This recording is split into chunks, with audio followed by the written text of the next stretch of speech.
नमस्कार मित्रांनो, मुरंबा या मालिकेच्या येणाऱ्या काही भागामध्ये मित्रांनो एक आता जबरदस्त असा ट्विस्ट आपल्याला पाहायला मिळणार आहे।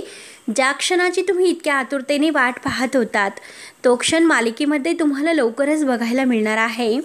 तर चला तर मित्रांनो, वाट कसली बघतात, तर आता आपले रमा आणि अक्षय दिवाळी पाडव्याच्या निमित्त एकत्र कसे येतात। आरोही मात्र आता या दोघांना एकत्र आणून एकमेकांच्या प्रेमाचा मुरंबा कसा खुलवते आणि आता रमाला जे काही आता अक्षयचे हक्क आहे म्हणजे नवरा या नात्याने आता त्या दोघांना एकत्र येण्यासाठी जे काही आता हे रीतिरिवाज आहे, त्या प्रथा आणि त्या प्रथामुळे आता ह्या दोघांचं प्रेम कसं खुलतं आणि त्यांच्या दोघांचं मात्र आता ह्या दिवाळीच्या ह्या पाडव्याच्या मुहूर्तावर रमा स्वतः आपल्या अक्षयचं औक्षण कसं करते, ते पण आता केवळ एक छोटी आरोही मात्र या दोघांना एकत्र कसं आणणार आहे। आणि शेवटी त्या इरावतीला तिच्या पापाची शिक्षा मिळून रमा मात्र आता एक एक असा तिच्याकडून प्रत्येक गोष्टीचा बदला कसा घेते। आत्तापर्यंत रमा आणि अक्षय या दोघांना दूर ठेवून इरावतीने जे पाप केलेलं आहे, प्रत्येक क्षणाला मात्र त्या दोघांना वेगळं करण्याचा प्रयत्न जी इरावती आत्ता करत आहे, त्या प्रत्येक पापाचा बदला आता इरावतीकडून रमा मात्र एक रणरागिणी बनून कसा घेते आणि त्यात म्हणजे तिला पार्वती, आजी, सीमा आणि आता आपली आरोही किती मदत करतात आणि शेवटी इरावतीचं खरं रूप आता अक्षय समोर येण्यावाचून राहत नाही। शेवटी अक्षयला सर्व काही कळते आणि इरावतीला या घराची मोलकरीण आता रमा कसं बनवते आणि प्रत्येक पापाचा बदला कसा घेते मात्र आपण या व्हिडिओमध्ये पाहणार आहोत। त्यासाठी मित्रांनो व्हिडिओ शेवटपर्यंत नक्की बघत राहा आणि जर तुम्ही आपल्या चॅनलवर नवीन असाल तर चॅनलला सबस्क्राईब करण्यासाठी मात्र विसरू नका। तेव्हा मित्रांनो हे बघा, आत्तापर्यंत मालिकेत आपण असे बघत आलो की आता इरावतीने केलेला प्लॅन, कारण आता इरावती आणि रमा या दोघींमध्ये आता जी पैन लागलेली असते, तर इरावतीने बरोबर आता रमाला अगदी या सगळ्यामध्ये गुंतवून आणि अक्षय आणि रमा या दोघांमध्ये आणखीन गैरसमज आणि वाद निर्माण केलेले असतात। अक्षयच्या मनामध्ये रमाच हे सर्व कारस्थान करते, रमा आपल्या असणाऱ्या अगदी हट्टापायी आणि रमा इतकी स्वतः आता मोठी आहे त्यामुळे तिला आता कसलं तरी इगो आहे आणि तिने कधीही घरच्यांचा विचार केला नाही असे अक्षयच्या मनामध्ये आता इरावतीने खूप असे गैरसमज वाढवलेले असतात। आणि त्यात म्हणजे आता रमामुळेच आपल्या या कुटुंबाची अशी दुर्दशा झाली। इरावती प्रत्येक क्षणाला रमाचं जे काही आहे तर ते प्रत्येक आता अक्षयसमोर बोलून मात्र अक्षयचा राग वाढवण्याचा प्रयत्न करत असते आणि अक्षयच्या मनात तिने अगदी आता निर्माण केलेलं असतं की आता रमा वाईट आहे, तिने आत्तापर्यंत आपल्या घरासाठी काही केलेले नाही, परंतु आता खरंच रमाने जे काही आतापर्यंत जो अक्षयच्या प्रेमाचा त्याग केलेला आहे, तर जोगतिनीने येऊन रमाला जो संकेत दिलेला आहे आणि रमाने केलेली देवाची सेवा हीच आता रमाच्या उपयोगी पडते। कारण मित्रांनो आता अक्षय इतक्या तोऱ्यातच घर सोडून निघून गेलेला असतो आणि शेवटी रस्त्यावर आलेले असतात, तेव्हा कुठे आता रमाच्या घराची किंमत त्याला कळालेली असते। आता अक्षय इतका वन भटकतो पण तरीसुद्धा त्याला कुठेही आता घर काही भेटत नाही। तेव्हा आता त्याला समजते की आता आपण बाहेर राहून उपयोग नाही, कारण आता रमाने आपल्यासाठी जे काही घर दिलेलं आहे तर ते घरातच आपल्याला परत जावं लागेल आणि शेवटी रमाचं सर्व काही ऐकून त्याच घरामध्ये परत राहावे लागेल। इरावतीला असं वाटतं की आता अक्षयने आपल्यासोबत घर सोडले, मग परत आता त्या रमाकडे काही आता अगदी जायचे नाही। मालविका आणि अक्षय या दोघांचं लग्न आता लावून दिल्यानंतर शेवटी रमा आणि अक्षय तर वेगळे होतील, कारण आता अक्षय तर अगदी रमापासून दूर गेलेला आहे आणि तो परत कधीही आता येणार नाही। परंतु अक्षयने मात्र आता इतका भयानक निर्णय घेतलेला असतो। अक्षयने हा डिसिजन का घेतला हे मात्र अक्षयवर आलेली परिस्थिती अक्षयला त्यातून मार्ग कसा काढायचा हे सुचवते, कारण आरोहीने आपल्या अक्षयला इतक्या मोठ्या संकटातून अगदी वाचवलेलं असतं आणि त्यात म्हणजे रमाची सत्वपरीक्षा तिची आज कामी आलेली असते, देवाची केलेली तिने भक्ती, त्यामुळे आरोही मात्र आपल्या अक्षयला अगदी संकटातून वाचवते। आता जो काही रमाने कानमंत्र दिलेला आहे त्या कानमंत्राचा उपयोग करून आरोही काही ना काही करून शेवटी आपल्या बाबांची शुगर वाढून त्याला अगदी जो त्रास होत असतो त्या त्रासातून ती बाहेर काढते, जीवाची पर्वा न करता अगदी लहान मुलगी आपल्याला ह्या संकटातून वाचवते. परंतु त्यावेळेस मात्र आपल्याकडे बघण्यासाठी इरावतीसुद्धा आली नाही आणि कोणी आले नाही. परंतु आता जेव्हा अक्षय सगळ्यांच्या समोर आरोही त्याला अगदी सुखरूप घेऊन येते, तेव्हा मात्र आता अक्षयचे डोळे उघडतात. अक्षयला असं वाटतं की आता इतके लोक असूनसुद्धा माझ्या मदतीला फक्त आणि फक्त माझी मुलगी धावून आली. आणि आता अक्षय विचार करत बसलेला असतो तर आरोही तेथे येते. आता आरोही घडलेला सर्व काही प्रकार आता अक्षयला विचारत असते. आता अक्षय म्हणजे घरामध्ये अक्षयने जो निर्णय घेतलेला आहे तर तो निर्णय मात्र कुणालाच माहिती नसतो की अक्षयने निर्णय का घेतला आहे. अक्षय आता इतक्या म्हणजे घाईने घर सोडून निघून गेला होता. परत रमाच्या घरी त्याला परत कधीही यायचं नव्हतं, पण तरीसुद्धा अक्षय का आला असेल हे मात्र आता एक छोटीशी आरोही अक्षयकडून कारण काढून घेते. कारण आता जेव्हा आरोही आणि अक्षय मात्र तिकडे देवाच्या तिथं जे दुकान असते तर ते दुकानावर असतात. आता आरोही त्या दुकानदाराकडून छोटीशी साखर वगैरे घेते आणि अक्षयला प्रेमाने भरून थोडंसं पाणी पाजते तर अक्षय शुद्धीवर येतो. आता मात्र आरोही आता अक्षयला विचारत असते की बाबा तुला आता कसं वाटतं, बरं वाटतं ना? तेव्हा अक्षय म्हणतो की हो बरं वाटतं. तर आरोही आता अगदी खुश असते तर अक्षय तिला विचारतो की बाळा एक गोष्ट सांग बरं, मला चक्कर आली तेव्हा तुला कसं इतक्या लवकर कळाले की मला साखर वगैरे काहीतरी गोड वस्तू हवी आहे आणि तू दुकानात जाऊन चॉकलेट साखर वगैरे काही आहे ते प्रत्येक अगदी लोकांच्या हातापाया करून आणण्याचा जो प्रयत्न केला तेव्हा तुला हे लक्षात आलेच कसे? तुला कसं माहिती की माझी शुगर लो झालेली आहे आणि मला मात्र साखरेची खूप गरज आहे, काहीतरी गोड मला खायला द्यावे? बाळा तुला हे कसं कळाले? तेव्हा आता आरोही म्हणते की हे बघ बाबा, अरे तुला माहिती आहे का 8 दिवस जेव्हा मी आईकडे गेले होते तेव्हा आईने मला तुझ्याबद्दलचे सर्व काही गोष्टी सांगून ठेवलेल्या आहेत की बाबांना काय हवं काय नको, बाबांच्या आवडीनिवडी सगळं काही आई अजूनपर्यंत जपते. बाबा तुला माहिती आहे का आईच्या पर्समध्ये अजूनपर्यंतसुद्धा एक चॉकलेट कायम असतं आणि ते चॉकलेट कशासाठी असतं? कारण जेव्हा तुझी शुगर अगदी कमी होत होती तेव्हा आई तुला पटकन चॉकलेट खायला द्यायची, म्हणून आईच्या पर्समध्ये अजूनपर्यंतसुद्धा तेच चॉकलेट आहे. आता मात्र आरोही जे काही सांगत आहे तर ते अक्षय एक एक शब्दाने शब्द ऐकत असतो. आईने आत्तापर्यंत अक्षयबद्दल 8च दिवसात जे काही आरोहीला सांगितलेलं आहे तर त्या प्रत्येक क्षणाची आठवण मात्र आरोही अक्षयला करून देते. तेव्हा आता अक्षय विचार करतो म्हणजे आत्तापर्यंत रमा आपला विचार करते आणि आपण काहीतरी चुकीचं वागतोय, आपण जे काही चुकीचं वागत आहे आता ते चुकीचं वागण्याचं कारण म्हणजे शेवटी आपलीच चूक आहे, आपण काहीतरी चूक करतोय हे आता लक्षात येते.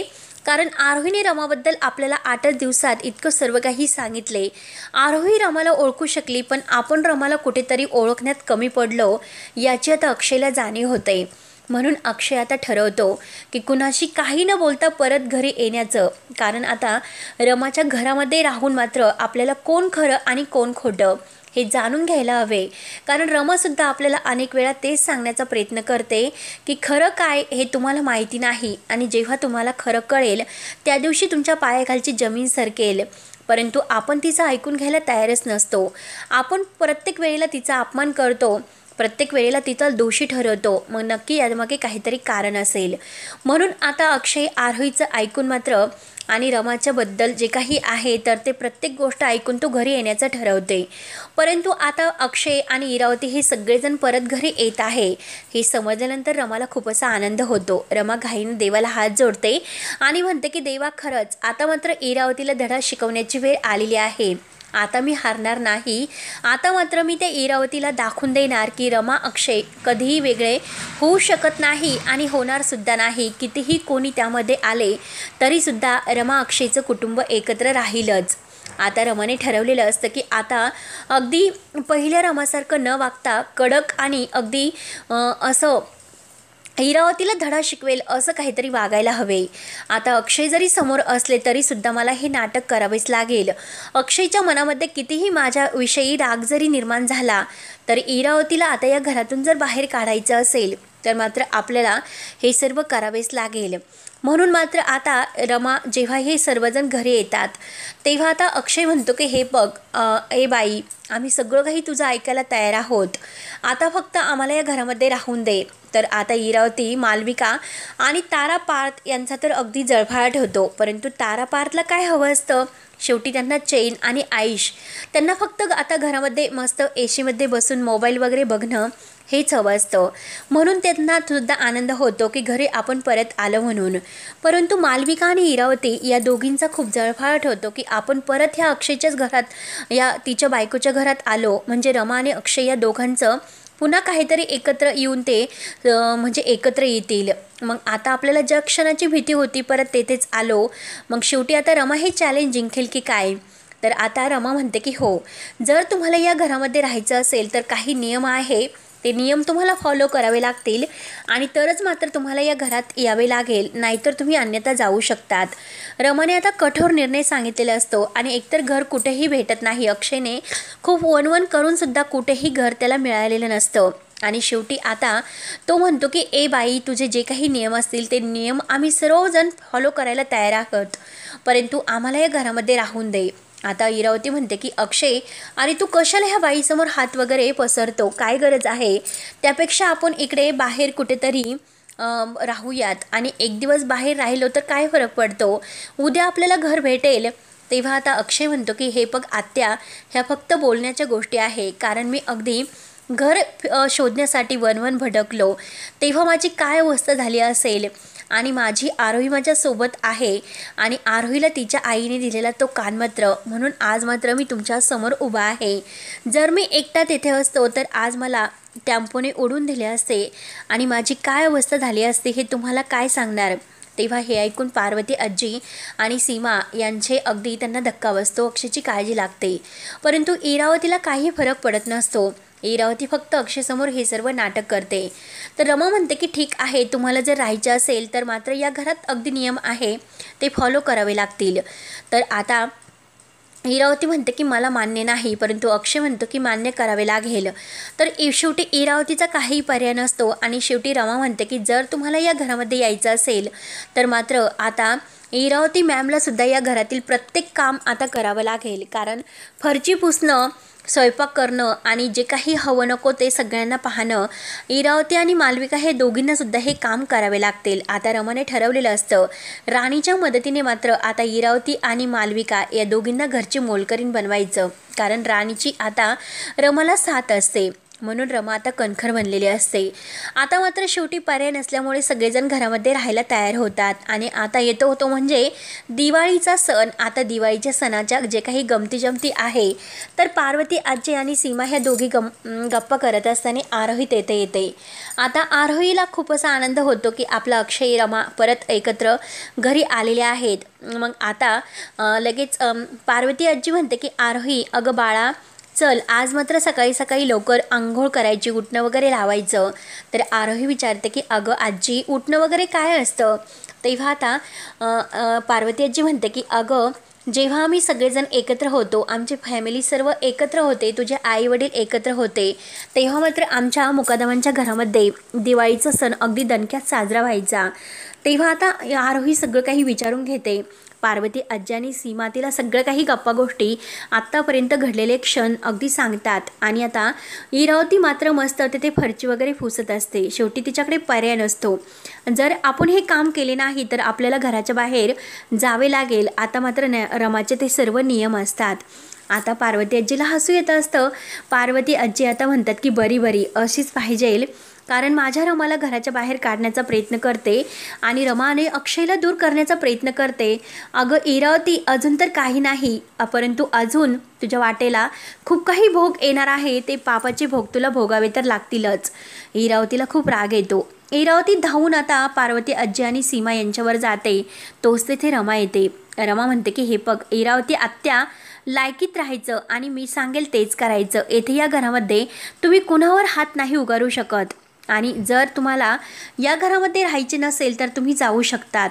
शेवटी इरावती आत्याकडे पर्याय नसतो आणि शेवटी तिला फरची पुसण्याचं काम करावेच लागते. त्यानंतर मात्र रमा ही पार्वती आजी आणि सीमाजवळ येते.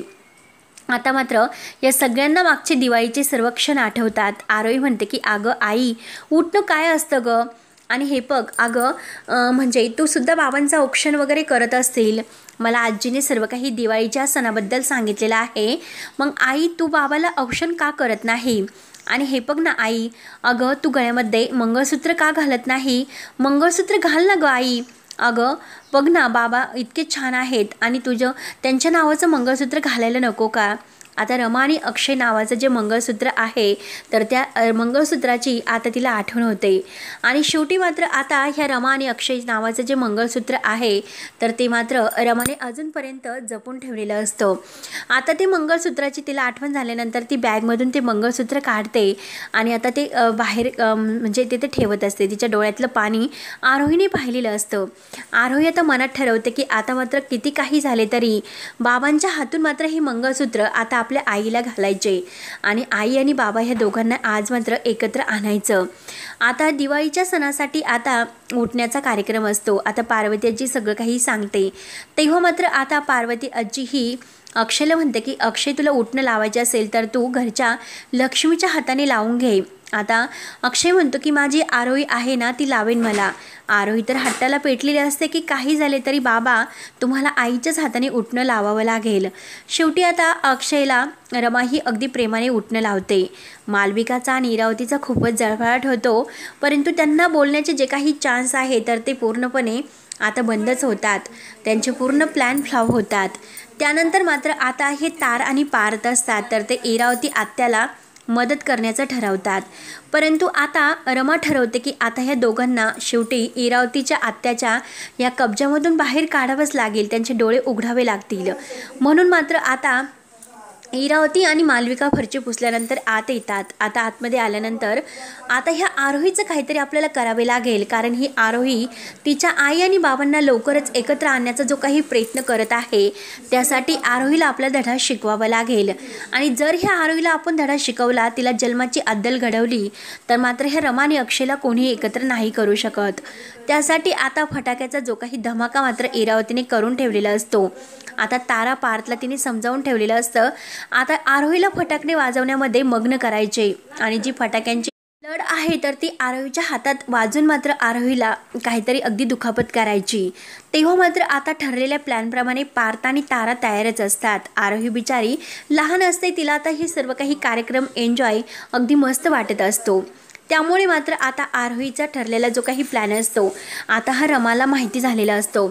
रमा मात्र आता ठरवते की तारा आणि पार्थ या दोघांना आता धडा शिकवायचाच, इरावतीचं खरं रूप त्यांच्यासमोर आणायचे. तेव्हा मात्र आता आरोहीला रमा ही गुपचूप आता सगळं काही सांगते का आता त्या ठिकाणी मात्र तू ताराला पाठवायचं. आता ताराला हट्ट करायचा, तारा बरोबर अगोदर तुझं सर्व काही ऐकेल, ताराचं लक्ष नसेल. म्हणून आता जो काही फटाक्यांची अगदी लढ वगैरे आहे तर ती ताराच्या तेथे नकळत ठेवलेली असते. आता ताराला सुद्धा माहिती नसतं. तारा लगेच तेथे जाते आणि तेवढ्यात मात्र ताराचा हात भाजतो. ताराच्या हाताला भाजले म्हणून तारा खूप ओरडत असते. आता प्रत्येक राग ती आरोहीवर काढण्याचा प्रयत्न करत असते. तेव्हा आता रमा म्हणते की अगं तारा, तुझं लक्ष कुठे असतं? अगं जेव्हा तू आरोहीला भाजवण्याचा प्रयत्न करत होती तर तेव्हा आरोहीच्या हाताला जर भाजले असते तर काय झाले असते? आज तुझ्या हाताला भाजले, मग त्याची जाणीव तुला झाली. आणि जर आरोहीच्या हाताला हे भाजले असते तर मात्र त्याचं काही तुला फरक पडला नसता. परंतु अगं तू जे काही करते, जे काही वागते त्या इरावती आत्याचं ऐकून आरोही एक छोटीशी अगदी निर्दोष आहे आणि तू तिच्या इरावती आत्याचं ऐकून तिला काहीतरी अगदी दुखापत करण्याचा प्रयत्न करते. ताराला जेव्हा आता हाताला भाजते तेव्हा कुठे ताराचे डोळे उघडतात आणि रमा बरोबर ताराला आता वठणीवर आणते. तारा म्हणते की हो, हा सर्व इरावती आत्याचा प्लॅन, आरोहीला अगदी दुखापत करण्याचा प्लॅन होता. तर तेव्हा आता आरोहीच्या अगदी इरावती आत्या कशी आहे हे सुद्धा लक्षात येते. परंतु आता तारा आणि पार्थसुद्धा रमाची माफी मागतात. आम्हाला माफ कर, हे बघ अगं रमा काकू, आम्ही खूप चुकलो, खरंच आमच्याकडून खूप मोठी चूक झाली, आमचे डोळे उघडले. तेव्हा आता रमा त्यांना आयुष्यात अगदी काय करायचं आणि कोणत्या वाईट गोष्टी करायच्या नाहीत याचे सगळं काही अगदी धडे मात्र त्या दोघांना देते आणि शेवटी ते दोघे आता सुधारतात. त्यानंतर आता दिवाळीचा पाडवा असल्यामुळे आता आरोही काही ऐकायला तयार नसते. आरोही हट्टाला पेटते आणि म्हणते की हे बघ बाबा, किती काही झाले तरी आज मात्र आपली सगळी फॅमिली एकत्र आहेत. आपण पुन्हा आता अगदी छान असं प्रकारे दिवाळीचं औक्षण करायचं. आणि त्याच वेळेस आता आरोहीने मात्र ते रमा आणि अक्षय नावाचं जे मंगळसूत्र आहे तर ते मंगळसूत्र आता अक्षयकडे आणलेलं असतं. आणि आता पार्वती आजीने हे सर्व आरोहीला सांगितलेलं असते. आता जे काही मंगळसूत्र आहे ते मंगळसूत्र बाबा तू आज मात्र दिवाळी पाडव्याच्या मुहूर्तावर आईच्या गळ्यामध्ये घालायचं, कारण आईचा तोच हक्क आहे जो हक्क बाबा तुझा आहे.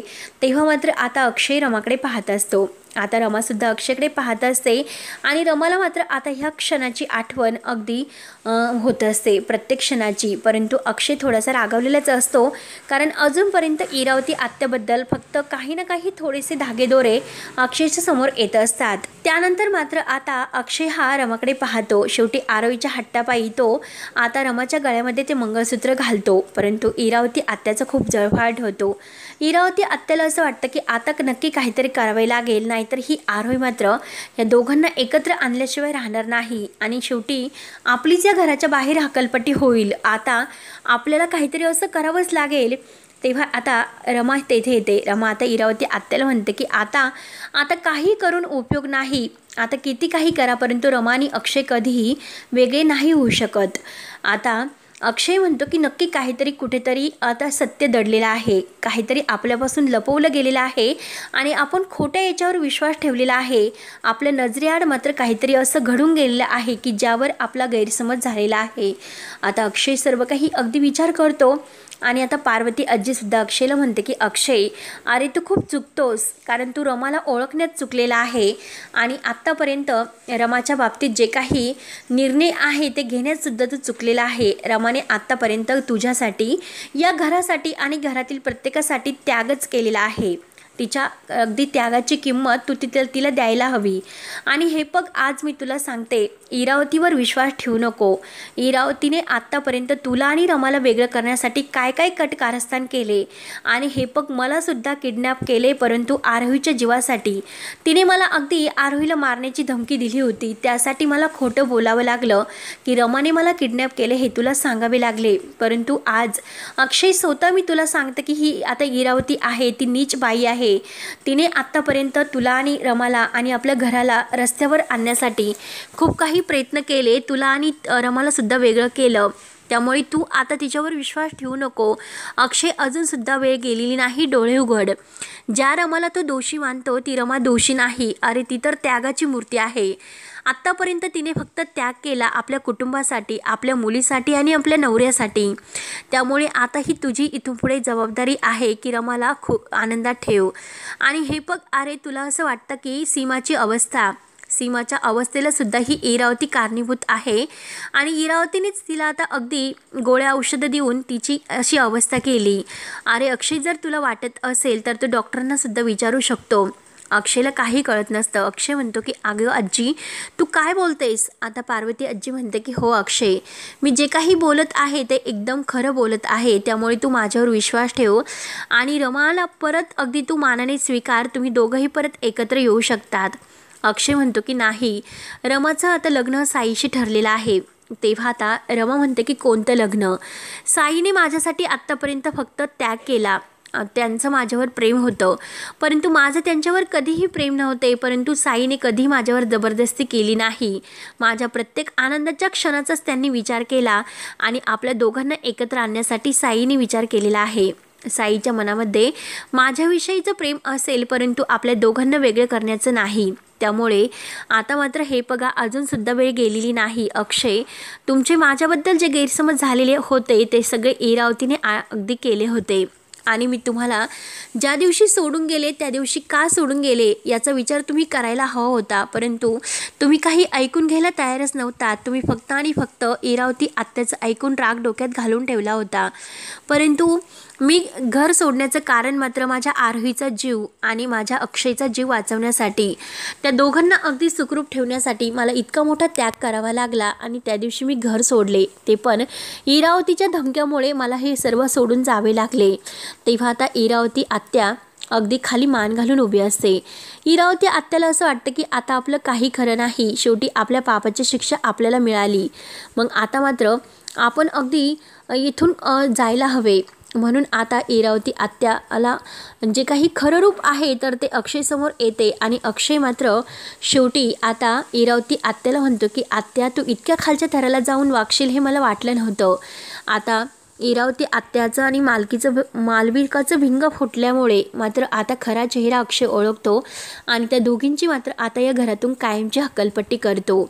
आणि रमा आणि अक्षय हे दोघंही आता पुन्हा ते मंगळसूत्र अगदी रमाक्षय नावाचं घालून पुन्हा आपल्या अगदी आरोही आणि ह्या गोड सुखी संसारात रमतात. तेव्हा आता पुन्हा हे मुकादमांचं कुटुंब नव्याने परत कसं एकत्र येतं ते बघणं आता खूप असं इंटरेस्टिंग ठरणार आहे. तेव्हा आता पुढे काय होईल हे बघतच राहा. धन्यवाद.